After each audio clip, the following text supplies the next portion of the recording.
Good morning, Manuel family and friends. Welcome po sa ating ika-4 na araw ng pananalangin at pag-aayuno. Indeed, God listens to our prayers and acts on our behalf. Ang title po ng ating devotion ngayong umaga ay The Conduct of Holiness. So let's read 1 Peter chapter 2, 11 up to verse 12. Dear friends, I urge you as foreigners and exiles to abstain from sinful desires which wage war against your soul. Live such good lives among the pagans, that though they accuse you of doing wrong, they may see your good deeds and glorify God on the day He visits us.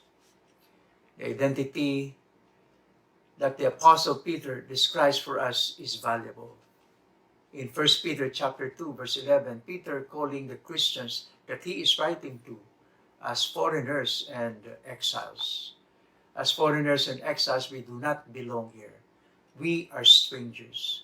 We are exiles. We are foreigners. We are just passing through this land. We do not belong here. And this means this earth is not our home. We have been made for another place. We live for another place.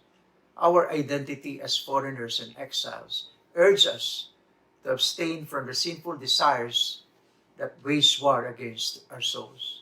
Since we do not live here, we cannot act like we are from here. What is pushing us to act like we are from here?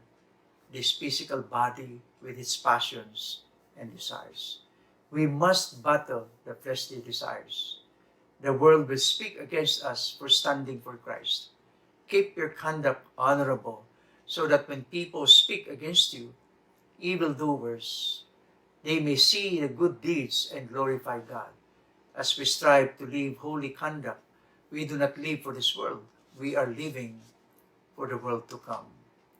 How do we live in a world that resists and rejects the teachings of the Lord?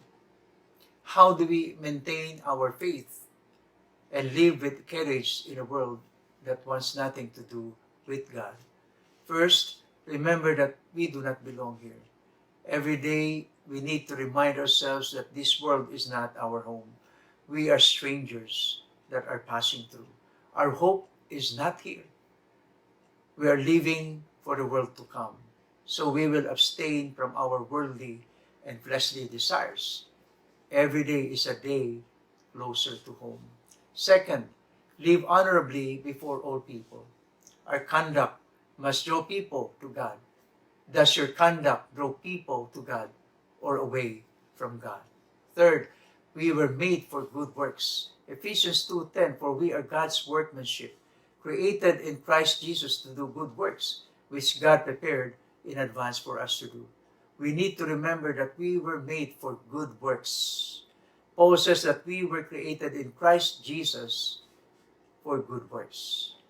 The unsaved people around you may not have the right theology, but our actions will not deny the witness of our life.